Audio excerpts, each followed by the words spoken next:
गोपुर हुए आरूढ़ उच्च स्वर मंत्र उचार्यो। आपको गुरु दीक्षा जब प्राप्त हुई, उसके बाद आपने अपने गुरुदेव से 18 बार जिज्ञासा की कि मुझे इस मंत्र का अर्थ बताइए, ये अष्टाक्षर मंत्र जो है इसकी विधि बताइए। बार बार गुरुदेव उनकी परीक्षा लेते और कहते आज नहीं कल बताएंगे, कल नहीं परसों बताएंगे। इस प्रकार श्री रामानुजाचार्य जी ने अनेक बार प्रयास किया। अंत में जाकर के आचार्य चरण ने जब अष्टाक्षर मंत्र की विधि बताई, और विधि जान करके आप जैसे ही अष्टाक्षर मंत्र करने बैठे हैं, जैसे ही गुरु मंत्र का, अष्टाक्षर मंत्र का, मूल मंत्र का केवल पहला शब्द बोला है, मन में उसका चिंतन किया है, इतने में ही आपको सुंदर केसर कपूर की सुगंध आने लगी। और जैसे ही आपने नेत्र खोल करके देखा, शंख चक्र गदा पद्मधारी श्रीमन नारायण भगवान सामने खड़े हैं और रामानुजाचार्य जी को दर्शन दे रहे हैं। मतलब गुरु मंत्र प्राप्त होते ही पहले जप में ही ठाकुर जी ने प्रकट होकर दर्शन दे दिया।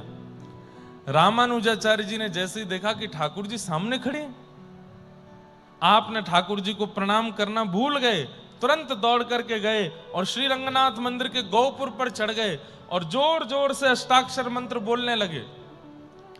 आपके गुरुदेव ने मना किया था कि गुरु मंत्र किसी को सुनाना नहीं है, पर आपने जाकर के गोपुर हुए आरूढ़ उच्च स्वर मंत्र उचार्यो। गोपुरम मंदिर के शिखर, जो दक्षिण भारत शैली में जो मंदिर होते हैं, उनके शिखर हमारे उत्तर भारत, महाराष्ट्र, मध्य प्रदेश से भिन्न होते हैं। वो कुछ ऐसे बनते हैं, उसको गोपुरम कहते हैं। उसके ऊपर रामानुजाचार्य जी चढ़ गए और जोर जोर से अष्टाक्षर मंत्र कहने लगे। आपके गुरुदेव ने जैसे ही सुना, आकर के खूब डांटे, ए रामानुजाचार्य क्या कर रहे हो, ये गुरु मंत्र सबको नहीं सुनाया जाता, नीचे आओ। रामानुजाचार्य जी नीचे आए, बोले जी भगवान। बोले ये मंत्र तुम इतनी जोर से, मैंने मना किया था किसी को नहीं सुनाना है, तुम ऊपर चढ़ करके ढिंडोरा पीट के सबको सुना रहे हो। रामानुजाचार्य जी बोले गुरुदेव क्षमा करें।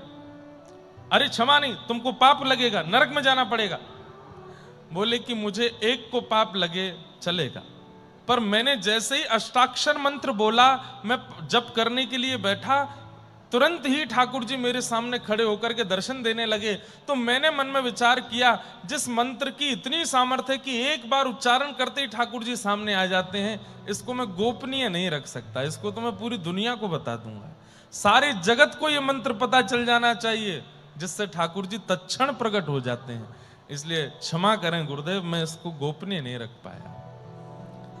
ऐसे भाष्यकार श्री रामानुज स्वामी जी महाराज, अद्भुत चरित्र है आपका, अद्भुत सब भाव हैं, बहुत बृहद चरित्र है।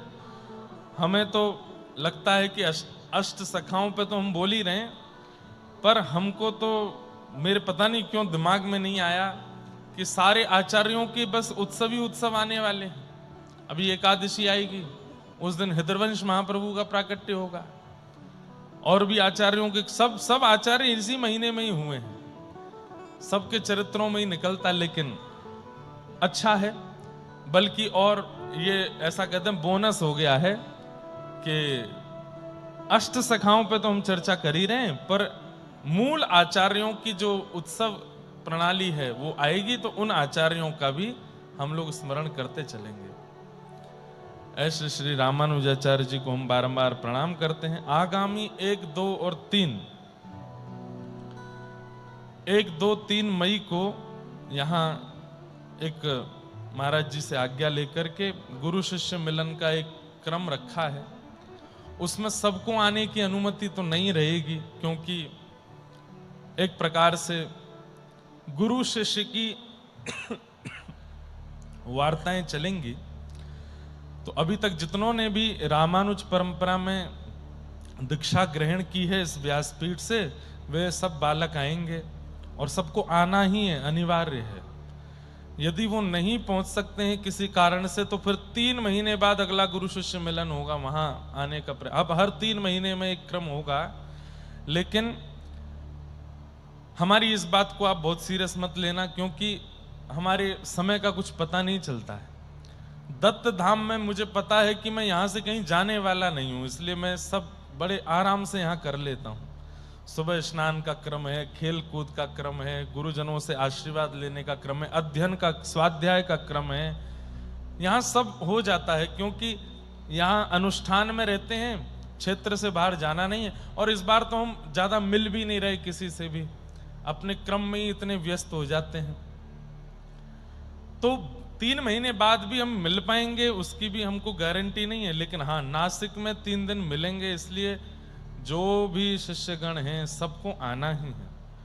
और उन 3 दिनों में दीक्षा क्रम भी होगा गोदावरी जी के तट पर, तो उसका आनंद होगा। तब रामानुजाचार्य जी के बड़े मूल रहस्य सबके बारे में हम चर्चा करेंगे। हमारे परंपरा में 3 मंत्र होते हैं, मूल मंत्र, द्वय मंत्र और चरम मंत्र। चरम मंत्र की ऐसी सुंदर विधि है हमारी परंपरा में कि गीता जी का श्लोक है, सर्वधर्मान परित्यज्य माम एकम शरणम व्रज अहम त्वा सर्व पापेभ्यो मोक्षयिष्यामि मा शुच। ये हमारी परंपरा में तीसरा मंत्र दिया जाता है। और इसकी विधि इतनी सुंदर बताई कि आचार्य चरण कह रहे हैं, नित्य अपने ठाकुर जी के सामने जाके गीता जी का ये श्लोक बोलिए। सब लोग ध्यान से सुनिए, ये सब सुन सकते हैं। मूल मंत्र, द्वय मंत्र, उसकी व्याख्या तो मंच से नहीं कर सकते, पर चरम मंत्र बोल देते हैं।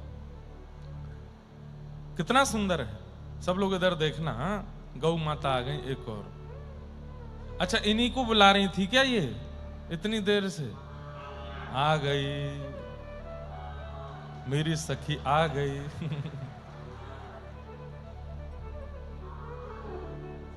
या मुझे लग रहा है कि हमारे इनके सामने हमारे एक बड़े प्रेमी परिकर के बैठे हैं, कहीं वो इनकी सामग्री उठा के खा नहीं गए हों, इसलिए तो नहीं रो रही हैं, क्योंकि उनको भी हरी हरी चीजें बहुत प्रिय लगती हैं। कहीं बेचारी कह रही हो, है मेरी घास है, तुम क्या खा गए उठा के। लेकिन अद्भुत है, ये सब दत्त धाम में ही होता है भैया, और दुनिया के किसी कोने में ये सब लीलाएं नहीं होती।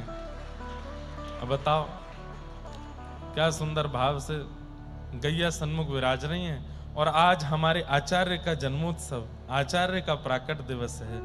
कथा में गौ माता है। आज कथा के विश्राम में महाराज जी आज्ञा से श्री रामानु स्वामी जी का पंचामृत अभिषेक भी होगा।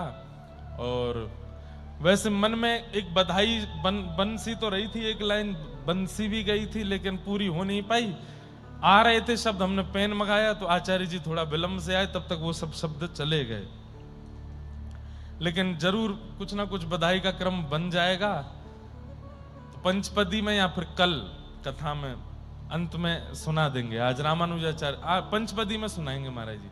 पंचपदी होने के बाद जो अंत में जो एक कुछ अलग से भाव गाया जाता है, आज हमको अवसर मिले तो हम रामानुजाचार्य जी की बधाई का एक पद गा देंगे। और खूब सुंदर उसकी रचना, एक लाइन तो हो गई है पर अभी नहीं सुनाऊंगा, शाम को ही सुनाता हूं, तो उसको फिर प्रेम से गाएंगे। भाष्यकार शेषावतार श्री रामानुजाचार्य भगवान की। आज मंच का भी स्वरूप कितना सुंदर है। ऊपर श्री वैष्णव तिलक शंख चक्र विराजमान है, कदली के सुंदर वृक्ष। एक बार हमारे दत्त धाम के जितने भी बालक हैं, जो पूरा मंच और यहाँ की व्यवस्था देख, उनके लिए जोरदार ताली बजाओ। इतने महाराज जी के सानिध्य में, महाराज जी की आज्ञा से कार्य ऐसे होते हैं कि बड़े बड़े जो क्या बोलते हैं उनको, डिजाइनर, कौन से डिजाइनर होते हैं, डेकोरेटर, सब हार मान जाएंगे भैया। किसी को अगर बोल दो ऐसा बनाना है, वो नहीं बना पाएंगे। लेकिन हमारे दत्त धाम की हर चीज निराली है। दत्त धाम के नियम निराले, दत्त धाम का भोजन निराला, दत्त धाम का मंच निराला, व्यवस्था निराली, यहाँ के ठाकुर निराले, यहाँ के महाराज जी निराले, यहाँ के सब वैदिक ब्राह्मण निराले। अब आप जिन आचार्यों को मंच पर देख रहे हैं, ये भारत के गिने चुने में से एक ही, मतलब ऐसा कह दें, अब मुझसे तो कह रहे हैं कि भारत में ऐसे 2 ही होंगे, 3 ही होंगे ऐसा यज्ञ करने वाले, इतने विद्वान या आदि आदि। हम कहेंगे 2-3 मत कहो, यही हैं। और सबसे बड़ी बात, अभी कुछ दिनों पूर्व दत्त धाम में सोम याग हुआ था, और उसमें हमारे चारों गुरुदेवों को अग्निहोत्र की दीक्षा मिली। अब ये कितनी बड़ी बात है कि जिस भूमि पर हम लोग अभी बैठे हैं दत्त धाम में, इस वक्त भारत की एकमात्र पहली ऐसी भूमि होगी जहां एक साथ अलग अलग शाखाओं के 4 अग्निहोत्री विराजमान है। ऐसा और भारत में कहीं नहीं है, केवल दत्त धाम में। कल पलस्कर गुरु जी के सुंदर अग्निहोत्र का भी दर्शन किया। कितना नियम से, कितना संयम से और कितने मतलब अद्भुत है। कैसे कर रहे हैं ये भगवान ही कराने वाले हैं या गुरु कराने वाले हैं। इतने नियमों में गृहस्थाश्रमी रह ले तो हम आप सब लोग तो कब के छोड़ छाड़ के सब चले जाएं, लेकिन ये सब सामर्थ्य दत्त प्रभु दे रहे हैं, पूज्य महाराज जी दे रहे हैं। इस स्थान की सामर्थ्य है। नहीं तो मानव देह मिलने के बाद में हम अनुष्ठान कर लें, वही बहुत बड़ी बात है। हम इस मानव देह के द्वारा तीर्थ यात्रा कर लें, बहुत बड़ी बात है। इस मानव देह के द्वारा 12 ज्योतिर्लिंग कर लें, सप्ताह कथा नियमित रूप से सुन लें, वाल्मीकि रामायण जी का पाठ, मानस जी का पाठ कर लें, बहुत बड़ी बात है, बहुत बड़ी बात है। लेकिन मानव देह मिलने के बाद में इस देह से, इस आत्मा से, इस बुद्धि से वेद को समर्पित होकर के अपने शेष जीवन को अग्निहोत्री होकर के समर्पित करना, ये बहुत विशेष बात है। ये सबके बस की बात नहीं है इसको करना, पर ये हो रहा है यहाँ पर, बड़ी बात है। सब दत्त प्रभु की कृपा है। हमारे चारों आचार्यों को भी हम प्रणाम करते हैं और आपकी चरण रज तो माथे से लगाने की है कि आप लोग ऐसा कृत्य कर रहे हैं। जिस अग्निहोत्र को आप लोग साध रहे हैं, यदि उसकी कणिका भी हमें प्राप्त हो जाएगी तो हमारे ना जाने कितने पाप नष्ट हो जाएं। ऐसी अग्निहोत्र आप नियम धारण करके यहां रह रहे हैं, आपको प्रणाम। अद्भुत है, सब दत्त धाम का सब अद्भुत है। आज सुबह मैच हुआ था जिसमें वृंदावन वालों ने दत्त धाम वालों को उपहार रूप में विजेता दे दी, विजय दिया। हाँ, तो हम बड़े दानी हैं, वृंदावन वाले बहुत बड़े दानी हैं। हम लोगों को अच्छा लगता है कि दूसरे लोग उठें, वो हमसे आगे जाएं, उनकी विजय हो, उनकी जीत हो। अब महाराज जी ये 2 घंटे तो मेरे हैं। मैं सुबह भी बोला था, जब हमारे वो विकास गुरुजी माइक पे बोल रहे थे, मैंने कहा अभी तो मेरा मौन है, बोल लो आप, पर 3 बजे से कौन रोकेगा, तब तो मैं बोलूंगा। तो अब ये दुनिया, यहां बैठे कुछ लोगों को ही पता है कि सुबह मैच क्या हुआ था, दुनिया थोड़ी जानती है। उनको तो हम बता देते हैं कि हाँ हमने दान में दिया था, हमने। अच्छा, इसमें एक बात और है, महाराज जी ने क्या दिया था नियम कि अगर दत्त धाम जीतता है तो दत्त धाम वृंदावन जाएगा और वृंदावन में जाकर के दत्त यज्ञ का क्रम होगा। अरे सुनो तो सही बात, ये वही लोगों ने ताली बजाई जिनको पता ही नहीं है, इसीलिए तो बता रहा हूं। और अगर वृंदावन जीतता है, अगर वृंदावन जीतता है तो दत्त धाम वृंदावन आएगा और वहां पर दत्त यज्ञ करेंगे। और यदि दत्त धाम जीतता है तो वृंदावन से हम आप सब लोग हम आएंगे और यहां पर आकर के भागवत जी का अनुष्ठान, और जितने रनों से महाराज जी आज्ञा करेंगे उतने ब्राह्मणों के द्वारा यहाँ वैदिक पाठ आदि वो सब होगा। अब महाराज जी अगर वृंदावन आएंगे तो वृंदावन में भीड़ बहुत है, बहुत सब गाड़ियां बहुत ज्यादा हो गई हैं, भीड़ भाड़ भी बहुत है। बिहारी जी, राधा रमन जी दर्शन करने भी नहीं जा पाते हैं। हमारी तो हालत ऐसी, वृंदावन में हम निकलते हैं तो वैसे ही वहां दिक्कत बहुत हो जाती है। तो सब लोगों ने, हमने रात में मंत्रणा की थी, करी थी ना, हाँ रात में हमने मंत्रणा की कि हमारा दत्त धाम आना ही ठीक रहेगा, अच्छा रहता है। यहाँ पर गोदावरी जी का तट है, वृंदावन में हम अनुष्ठान तो कर नहीं पाते, दत्त धाम में ही अनुष्ठान हो जाते हैं। तो कहीं अगर ऐसा होता कि हम जीत गए होते तो शायद हो सकता है कि अगले वर्ष फिर मैं दत्त धाम नहीं आता, क्योंकि दत्त धाम ही वृंदावन आ रहा है, इतना बड़ा यज्ञ होता।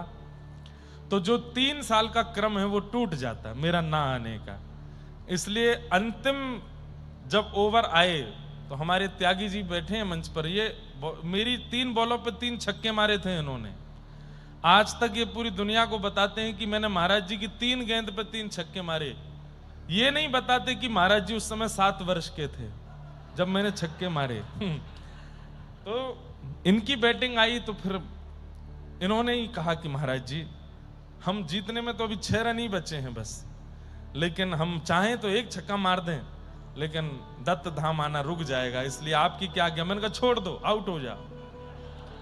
और उसी से सब ये क्रम बना और आज के जो विजेता हुए वो दत्त धाम नासिक हुआ।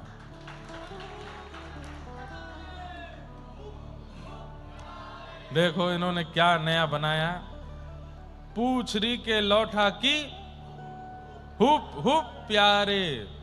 ये तो हम ब्रजवासी बोलते हैं, अब ये क्या बोल रहे हैं, अवधूत चिंतनारे धूप धूप प्यारे। जितनी तेज धूप पड़ती है उतने चार्ज उड़ जाते हैं दत्त धाम के लोग। जाने मतलब क्या कोई ऊपर से कौन सी एनर्जी आती है सूरज में से, हम तो एनर्जी निकल जाती है सबरी, इनके अंदर पता नहीं कहां से आते हैं। लेकिन सब विनोद की बात है, सब आनंद की बात है। हमारे महाराज जी तो दूसरों को गेंद दे ही नहीं रहे थे, उसमें ही कर रहे थे कि ये लोग जीत जाएं, वृंदावन वाले अतिथि हैं हमारे। लेकिन वो रात वाली मंत्रणा थी ना हमारी, इसलिए हम लोग खेल नहीं रहे थे ज्यादा। लेकिन खूब आनंद रहा। महाराज जी आप इतना स्नेह देते हैं, इतना प्रेम देते हैं, हमें तो ऐसा लगता है हम जिन जिन आचार्यों की चर्चा मंच पर बैठ करके कर रहे हैं, उन आचार्यों में, उन भक्तों में जो गुण हैं, और मैं वो बात तो बहुत आगे की हो गई, पर फिर भी उन सब गुणों को मैंने आप में दर्शन किया है, सब भावों का दर्शन किया है। पर कल मेरे मुख से एक बात निकली थी, आप उसको सत्य मान लीजिएगा। ठाकुर जी का हृदय जो है वो संत ही होते हैं, ठाकुर जी का मन जो है वो संत ही होते हैं।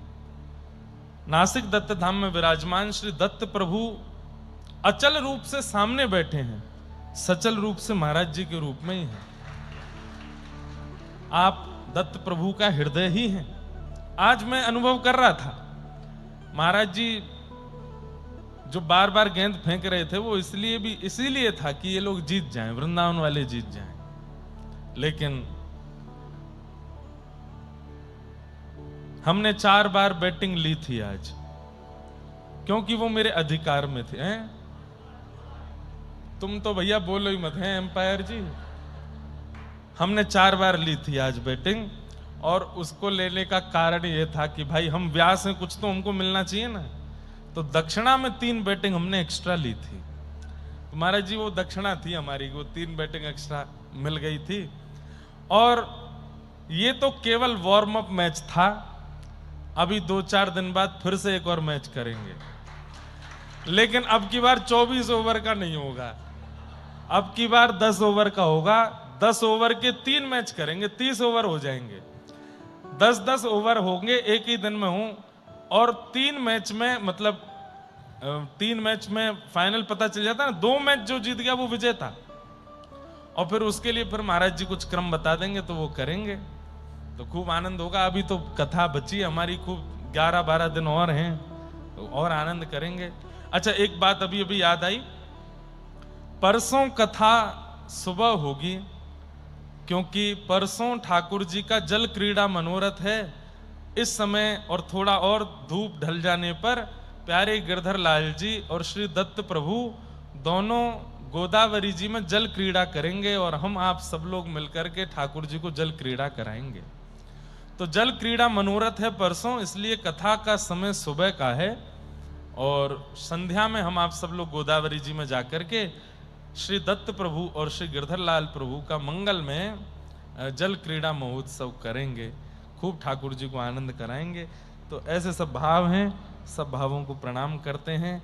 आप सबको बहुत बहुत प्रणाम करते हुए आइए श्री नंददास जी के पावन चरित्र में हम आप सब लोग आगे के सत्र में प्रवेश करते हैं। आज नंददास जी का चरित्र पूरा हो जाएगा, और महाराज जी आज्ञा देंगे तो कल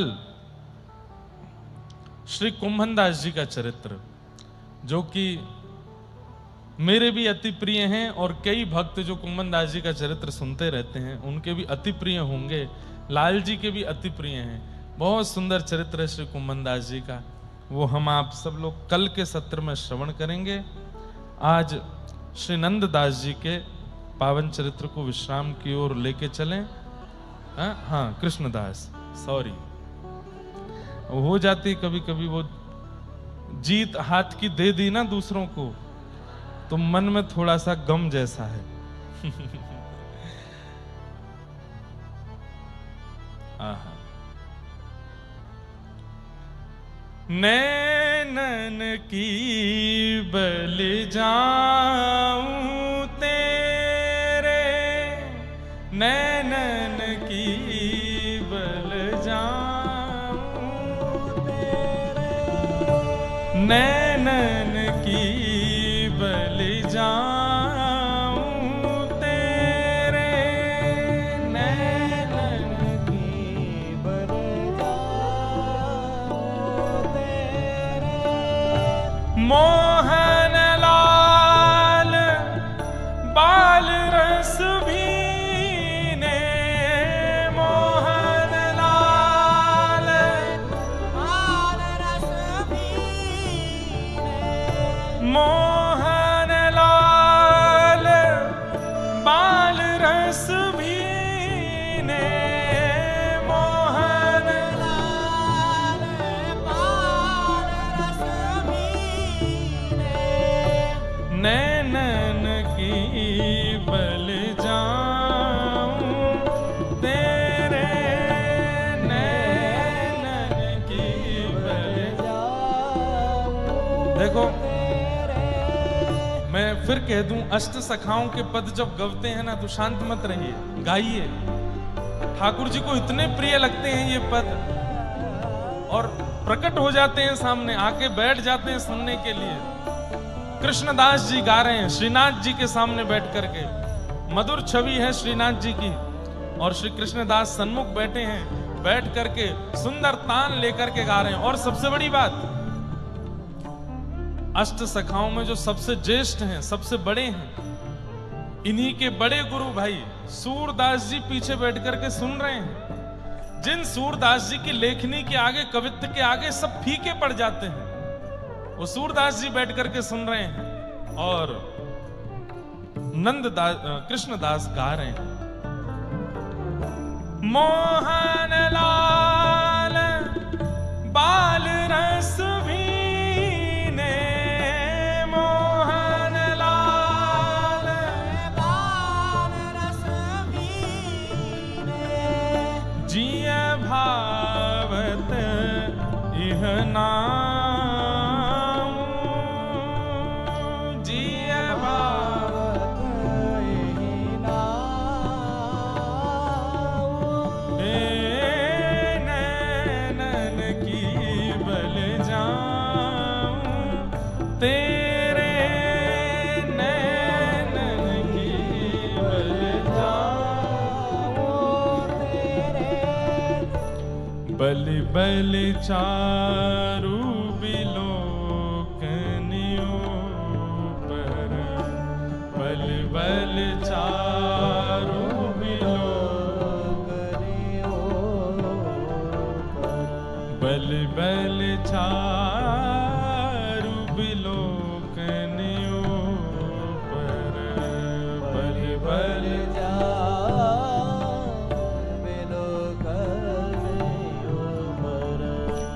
बल बल गोकुल गाँव,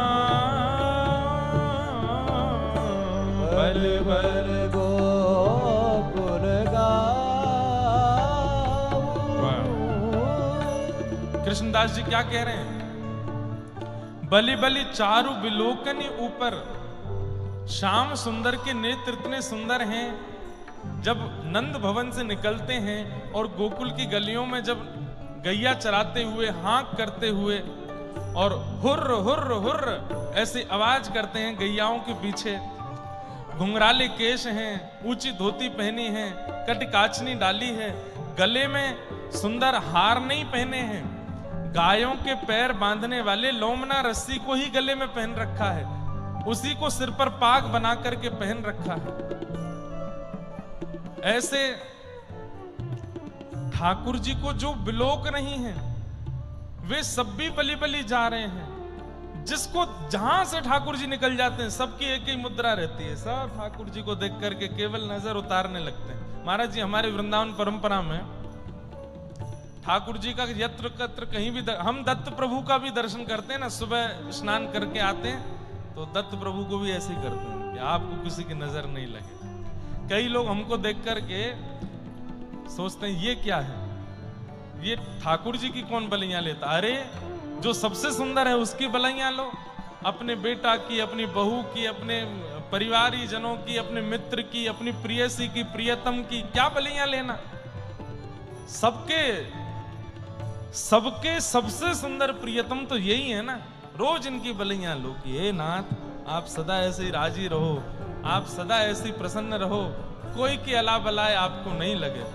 और प्रेम छलकता है बलियां लेने में। पांडुरंग का जब दर्शन करते हैं, ऐसे ठाड़े हैं ठाकुर जी, कितना सुंदर भाव। अनेक भाव हैं कि विट्ठल भगवान ऐसे क्यों खड़े हैं। उसमें एक भाव और मेरे मन में आता है, क्या?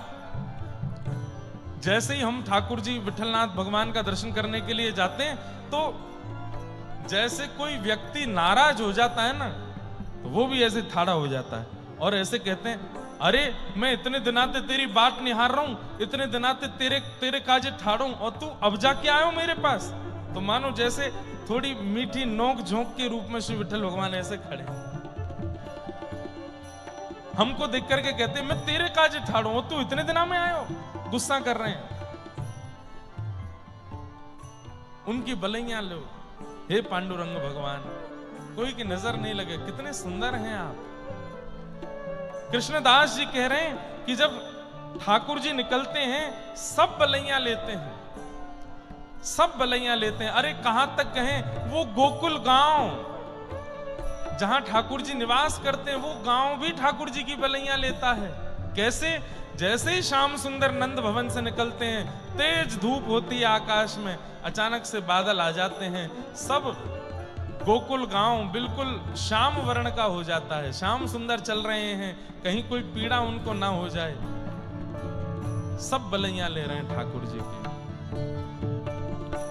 बलि बलि कृष्ण दास बलिहारी, बलि बलि कृष्ण दास बलिहारी, बलि बलि कृष्ण दास बलिहारी, बलि बलि कृष्ण दास बलिहारी, गुनी जन चित विश्राम, गुनी जन चित विश्राम, हे नैनन की बलि जाऊं तेरे, नैनन की बलि जाऊं तेरे, हाँ नैनन की बलि जाऊं तेरे, नैनन की बलि। बलि जाऊं तेरे। कृष्णदास जी ठाकुर जी के सामने बैठ करके पद गा रहे थे। सब वाहवाही करने लगे उनके शब्दों की, उनके भावों की। दो चार पद गाए, पीछे बैठे सूरदास जी शांत बैठे हैं। कृष्णदास जी उनके पास गए और सूरदास जी को प्रणाम करके कहा, आप हमारे बड़े गुरु भाई हैं, ठाकुर जी की सेवा कर रहे हैं, अपनी वाणी से कोई त्रुटि तो नहीं हो रही हमसे।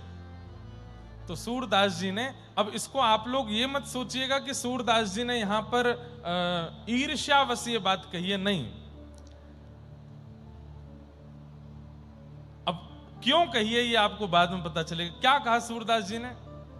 बोले तुम्हारी जितनी भी छाप हैं, तुम्हारे जितने भी पद हैं, उनमें हमारी नकल दिखाई देती है। तुम जितने भी पद गाते हो, जितने भी पद की रचना करते हो, वो सारे पद मेरे पदों से मिलते जुलते हैं। अब भाई कोई सीनियर कलाकार है और वो जूनियर को अगर ऐसे बोल दे तो थोड़ा अटपटा तो लगता है। उत्साहवर्धन करने की जगह आप ऐसे बोल रहे हो। कृष्णदास जी हाथ जोड़ के बैठे थे। सूरदास जी बोले देखो तुम्हारा वो पद, उसकी छाप देखो हमसे वहां मिलती है, वो वाला पद उसकी छाप वहां मिलती है, ये वाला पद उसकी छाप वहां मिलती है। इस प्रकार से सारे पदों को बता दिया कि सब हमारी नकल है। कुछ अलग लिखने का प्रयास करो, थोड़ा परिश्रम किया करो, थोड़ा जो है चिंतन किया करो, थोड़ा हमसे अलग लिखने की कोशिश करो।